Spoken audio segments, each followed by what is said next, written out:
Welcome back to SpeakCast English, everyone. This is your daily English listening practice podcast. I'm Andrew. And I'm Ava. We're so glad you're here for another mini story English episode. We've got a good one today, Andrew. Oh, it's a classic, Ava. A real hair-raising tale, if you know what I mean. Oh, I think I do. You're talking about Alex, right? The haircut story? Exactly. So, imagine this. Alex was sitting there, heart pounding, watching the scissors move closer and closer. He could feel every snip. Oh, the suspense. I can almost hear the snip, snip, snip. Right? And then, the stylist, she holds up a section of his hair, looks at him in the mirror, and asks, "Is this short enough?" Oh no. The dreaded question. My stomach just dropped. That's the moment of truth, isn't it? It really is. And Alex just froze. His mind went completely blank for a second. He thought, oh no, this is too short. Way too short. Wait, what? Too short? Andrew, that sounds like a total disaster. His hair, gone. Like, really gone? It felt like a total panic in that moment, Ava, believe me. He was imagining walking out of there looking completely different from what he wanted. Oh, I can picture it. The horror. But today, we're going to dive into that exact, very relatable situation. We'll explore what led up to it, what happened next, and most importantly, how to avoid Alex's panic. And learn how to speak up, I hope. Because I've definitely been there, sitting in that chair, feeling helpless. Absolutely. You'll learn how to speak English clearly, especially in tricky, personal situations like getting a haircut. So, let's rewind a bit. Okay, take us back to the beginning. What was Alex thinking before all this started? Well, Alex had been feeling a bit uninspired, you know? His hair was getting long, a bit messy. He wanted a change. A fresh start. A new look. I know that feeling. It's exciting. Exactly. He saw a new salon open up in his neighborhood. It looked really modern, stylish. He thought, this is it. Time for a transformation. So, he booked an appointment? He did. He walked in, feeling a mix of excitement and a little bit of nerves. It was a new place, a new stylist. That's always a gamble, isn't it? You never know what you're going to get. True. The stylist, Maria, was super friendly. She had a big smile. She asked Alex, "So, what are we doing today?" Oh, the classic opening line. What did Alex say? He said, "I want something fresh, something modern. Not too short, but definitely shorter than this." He even showed her a picture on his phone. A picture. That's smart. That usually helps, right? You'd think so. Maria looked at the picture, nodded confidently, and said, "I know exactly what you mean. We'll give you a great new style." Okay, so far, so good. Everything sounds positive. Right? Alex felt a wave of relief. He thought, great. I'm in good hands. He sat back, enjoying the hair wash. The warm water, the head massage. Oh, that's the best part. So relaxing. It really is. He was feeling totally chill. Then, Maria started cutting. Snip, snip, snip. And this is where the trouble begins, I assume? Slowly, subtly. At first, Alex thought, okay, this feels good. A bit shorter on the sides, just like I wanted. He was still optimistic. Yes. But then, after a few more minutes, he started to feel a tiny bit of unease. He saw a bit more hair falling than he expected. Oh, that little voice in your head, is this too much? Exactly that voice. He thought, maybe it's just because it's wet. It always looks shorter when it's wet, right? That's what we always tell ourselves. A little self-deception. Total self-deception. He tried to ignore the feeling. He didn't want to seem difficult. Oh, I understand that. You don't want to interrupt the stylist. Right? You trust them. You think they know best. But then, Maria held up a section of his hair, looked at him in the mirror, and asked, "Is this short enough?" And that's the moment his mind went blank. Precisely. He just stared at his reflection, at the scissors, at Maria. He wanted to say, "No, please stop. It's already too short." But he couldn't. Not a single word came out. His brain just stopped working. He just gave a tiny, almost invisible nod. Oh, Alex. No. That's the worst thing you could do. I know. And Maria, she took his nod as a yes. So, she kept cutting. More snips, more hair falling. Oh, this is painful to hear. I can feel his panic. He was in full panic mode. He kept thinking, why can't I speak? Why can't I just say something? So, let's talk about that feeling, Andrew. My mind went blank. What does that really mean? That's a great phrase, Ava. When your mind goes blank, it means you suddenly can't think of anything. You forget what you wanted to say or do. It's like your brain just hits a pause button. Like when you're taking a test and you know the answer, but suddenly it's gone. Exactly. Or when someone asks you a simple question, and you just freeze. No thoughts, no words. It's a very common experience when you're under pressure or surprised. So, Alex was under pressure.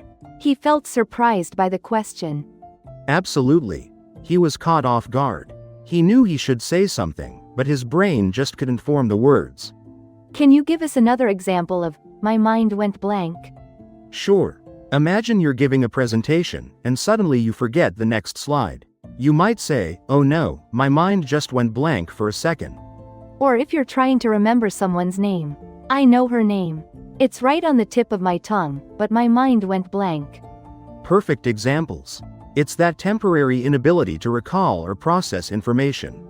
So, Alex's mind went blank, he nodded, and Maria kept cutting. What happened next? Well, the situation just got worse. Alex was still frozen in his seat.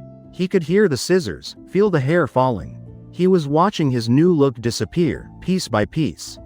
Oh, the horror. He must have felt so helpless. He did. He tried to clear his throat, to say something, anything. But his voice just wouldn't come out. It was like he was trapped. Trapped in the chair, trapped in his own head. Exactly. He kept thinking, this is not what I wanted. This is not the picture I showed her. But the words just stayed inside. So, he was just sitting there, watching it happen? Yes. He felt completely powerless. He started imagining his friends' reactions. What happened to your hair, Alex? Did you do it yourself? Oh, the embarrassment. That's a terrible feeling. It really is.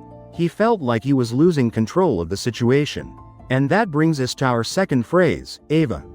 Feeling helpless. I think that describes Alex perfectly in that moment. It does. When you feel helpless, it means you can't do anything to change a bad situation. You feel like you have no power, no control. Like you're stuck. You want to fix something, but you just can't. Exactly. It's a very frustrating and often sad feeling. Alex wanted to stop the haircut, but he felt he couldn't. He was helpless. So, it's about lacking control. Yes. Imagine you see a friend struggling with a very difficult problem, and you want to help, but there's nothing you can do. You might say, I feel so helpless watching them go through this. Or if your car breaks down in the middle of nowhere. I don't know anything about cars, I feel completely helpless. Great examples. It's that sense of being unable to act or influence the outcome. Alex was definitely feeling helpless in that barber's chair. So, he's feeling helpless, his mind went blank, and the scissors are still going. This is building to a climax, isn't it? Oh, it absolutely is. Maria finally stopped cutting. She stepped back, looked at her work, and smiled. Oh no. That's never a good sign when you're already worried. Then she picked up a small mirror and held it behind Alex's head. Okay, take a look at the back, she said cheerfully. The moment of truth for the back of the head. Alex looked in the main mirror, then at the small mirror. And that's when he saw it. What did he see, Andrew? Tell us. It was incredibly short. Much, much shorter than the picture he showed her. Shorter than he had ever had it. Oh, the horror. Like a military cut? Not quite military, but very, very close. It was neat, yes, but it wasn't him. It wasn't the fresh, modern look he wanted. It was just short. I can feel his heart sinking. It sank straight to his shoes. He felt a jolt, a shock. He tried to force a smile, but it felt completely fake. His face probably looked like he'd just seen a ghost. And what did Maria say? She said, "So, what do you think? Do you like it?" She was beaming, looking so proud of her work. Oh, the pressure. What do you say in that moment? Exactly. Alex's internal conflict was huge. Should he lie, say it's great, and just get out of there? Or should he be honest and make the situation incredibly awkward? I think most people would just lie. It's so hard to tell someone you don't like their work, especially when they're standing right there. He thought the same thing. He mumbled something like, "It's different. Very different." He tried to sound positive, but his voice was weak. Different is the classic polite way to say, I don't like it, isn't it? It absolutely is. And Maria, bless her heart, she seemed to take different as a compliment. She said, "Yes, it's a bold new look for you. Very stylish." Oh, no. She completely missed his distress. Completely. She then did the final touches, the blow dry. And as his hair dried, the full horror was revealed. It stood up in places, it was spiky, it was just not what he wanted. So, the different look was even more different when it was dry. Much more. He felt like he was wearing a helmet. He paid, trying to act normal, trying to avoid eye contact. He just wanted to escape. I can imagine him practically running out of the salon. He practically did. He walked out, feeling completely exposed. He immediately put on his hat, even though it wasn't cold. Oh, the hat of shame. The hat of shame, indeed. He spent the next few weeks trying to hide it, trying to style it differently, but nothing worked. It just had to grow out.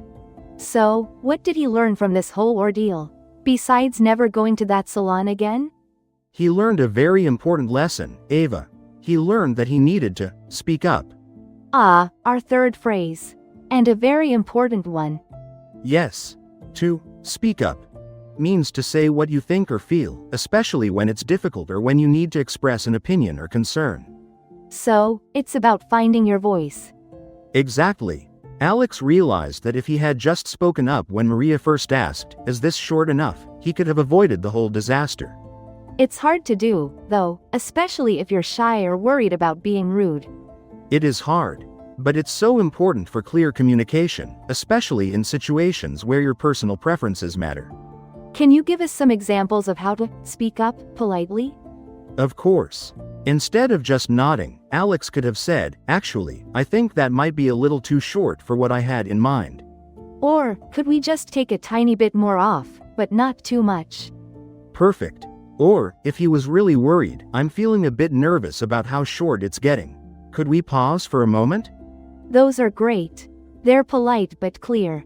They express your concern without being aggressive. That's the key. Speaking up doesn't mean being rude. It means being assertive and clear about your needs. It's about taking control of your own situation. So, Alex learned that lesson the hard way. He certainly did. He realized that his silence led to a haircut he didn't want. Now, he always makes sure to communicate clearly, even if it feels a little uncomfortable at first. That's a valuable lesson for everyone, not just about haircuts. It applies to so many situations in life. Absolutely. Whether it's at the doctor's office, ordering food, or even just talking to friends, speaking up helps avoid misunderstandings.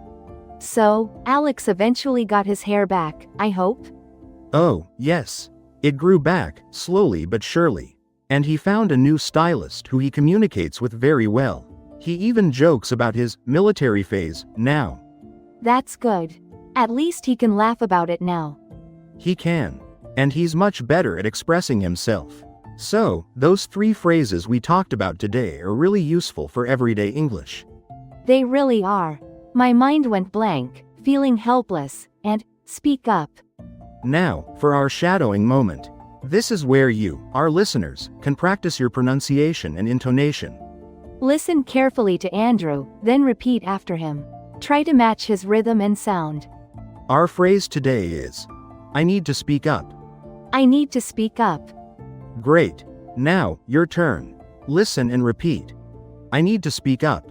Pause for listener to repeat. Excellent. Let's try it one more time. I need to speak up. Pause for listener to repeat. Fantastic. Keep practicing that phrase. It's a powerful one. Before we finish, let's do a quick recap of today's main ideas and the most useful phrases. We heard Alex's story about his haircut disaster, and how his inability to communicate led to a very short hairstyle. We learned about my mind went blank, which means you suddenly can't think of anything. And feeling helpless, when you can't do anything to change a bad situation. And most importantly, speak up, which means to say what you think or feel, especially when it's difficult. These phrases are so useful for expressing yourself clearly and avoiding misunderstandings in English. Pick 1 or 2 expressions and try them in real life today, even in a very short conversation. Maybe you can speak up about what you want for dinner tonight. Or if your mind goes blank during a conversation, you can now say, "Oh, my mind just went blank." Thank you for listening today. We hope this mini story helped you practice real English. Please like this video, subscribe to the channel, leave a comment with your favorite phrase from today. We love hearing from you and seeing which phrases resonate most. Bye everyone. See you. Before we finish, let's do a quick recap of today's main ideas and the most useful phrases. Pick 1 or 2 expressions and try them in real life today, even in a very short conversation. You've been listening to SpeakCast English. Thanks for practicing with us, and see you next time on SpeakCast English.